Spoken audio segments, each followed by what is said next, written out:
तर राम राम, कसे आहात मित्रांनो? तर आज पण शेतातूनच. तर एक तुम्हाला जुगाड केलेला दाखवतो मी. आता इथं हे माझ्या पाठीमागे दिसत असेल, बियाण्याला ऊस लावलेला आहे. इथं हा विषय असा कसा केला आहे. आता स्प्रिंकलरच्या छड्या आपल्या तर म्हणजे त्याला होल पाडलेले अगोदरच होते, पण त्याला इथं डायरेक्ट आपल्याला फुट्यानं पाणी द्यायचं होतं. ते उभं राहून म्हणल्यावर एवढं भिजत नाही बरोबर. आणि हे फक्त आपल्याला बियाण्याला पाहिजे म्हणून तर जास्त पाणी लागणार याला, म्हणजे जास्त फुटू होण्यामुळं. आणि हे ढेलं होतं विहिरीजवळ, म्हणजे आता ह्या इथंच हे विहीर इथं आणि ह्या इथंच पाठीमागं होतं. तर याला कसं केलं आहे, एक जुगाड केले. म्हणजे कसं, एक पाईप आपला अडीचचा पाईप. तर ह्या छड्याला तर ह्या छड्या तर होत्याच अडीचच्या स्प्रिंकलरच्या. तर याला इथं अडीचचा बॅन टाकला आणि याला दोरीनं पॅक केले. हे बघा, हे इथं स्प्रिंकलरचं तोंड टाकलं आणि हे डायरेक्ट मोटरच्या पाईपला अटॅच आहे. तर याला दोरीनं पॅक केले. म्हणजे बघा, याला म्हणजे इतक्या जवळ हे होईन गेलं. याला 2-2 तुट्या आहेत. मोटरीवर एवढा दाब पण येणार नाही. ह्या दोन आहेत सगळं, प्रत्येक जागेवर 2-2 तुट्या आहेत. सांगण्याचं एवढंच होतं की काम मात्र शेतकऱ्याचं कुठंच अडकत नाही. हे बघा,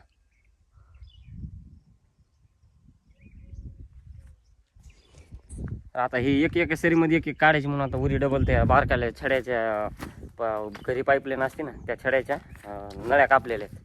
त्या एकदा आता आणाय जायचं वरी. सोबत जाताना वायर पण घेऊन जायचं चांगलं मोठं.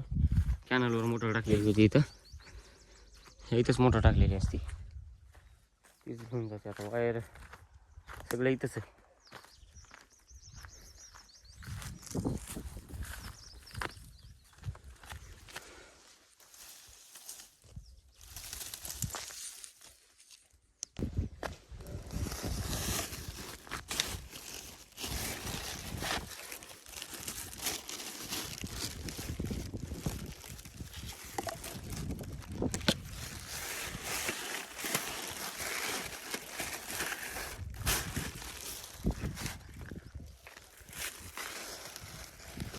ह्या नाळ्या म्हणून लागलो मी, ह्या ज्या की हे करता येतात आपल्याला पुढे बरोबर, त्या सरीमध्ये काढून देतात ते पाणी. आणखीन होत्या तर असतील, आता बघावं लागते. इथं वरी ऊस होता, हे जागं बाजार केलं. आता हे बाजार केलं नांगरट करून टाकायची.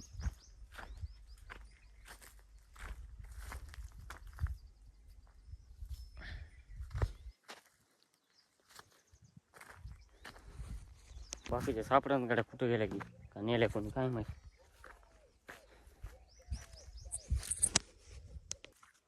आणल्या तर खरं टाकून आता नळ्या इथं, पण आता लाईट याची वाट बघावं लागेल. ते अगोदर पाणी पितो मला, लय तहान लागली. ते नळ्या पण लाईट आल्यावर बसत होता, म्हणजे पाणी कसं काढून द्यायचं, काय काढून द्यायचं लगेच लक्षात येते. त्या हिशोबानं मग नळ्या बसत यायच्या. आता लाईट येऊस तर थोडा आरामच करतो.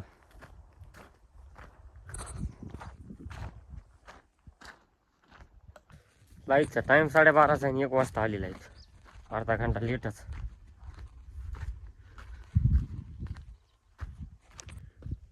मला वाटेल आधी अगोदर नळ्यात टाकून मला वाटेल मोटर लावा आधी, पाणी कोणत्या सरीला चाललंय ते बघता येते, ते बंद करता येते. पुन्हा अगोदर मोटर लावून चेकच करतो कुठं पाणी चाललंय तर, म्हणजे कोणत्या सरीला चाललंय.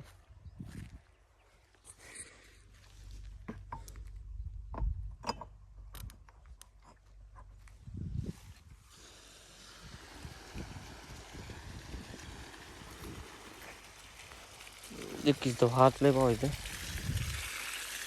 बाप्पा. ती बघा कशी मारायला पिचकारी.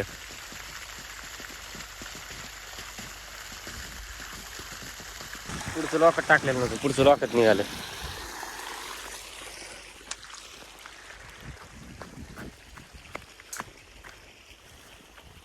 इकडच्या अवकोणाला मात्र उभं राहूनच पाणी द्यावं लागतंय, कारण थुट्या येणारच नाहीत अशा. इकडचं चालू झालंय त्याच्यामुळे तोपर्यंत एकदा हे उभं राहून पाणी देतो. गहू काढायला आता हार्वेस्टर आलंय. आता ह्या पेंड्या जरासं राहिलेला होता, हे काहीच नाही. हे कापून ठेवलेलं होतं, कडी काटानं घेता येत नाही म्हणून बरोबर. नुसतं याच्यावर आला टाकून द्यायचं म्हणजे बरोबर जाते याच्यासोबत घेता येते. शेवटचा व्हिडिओ असणार आता हे माझं ह्या कामामधला, ते पण ब्लॉगच.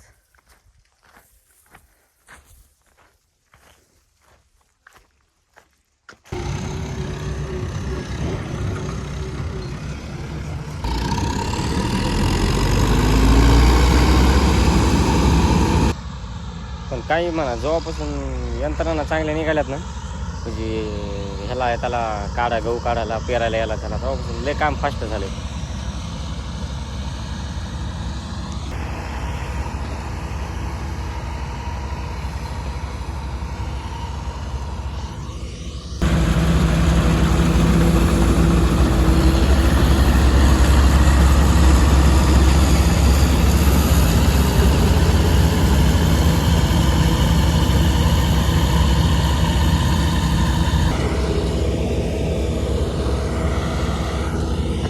अर्ध्या घंट्यातच सगळं काढली,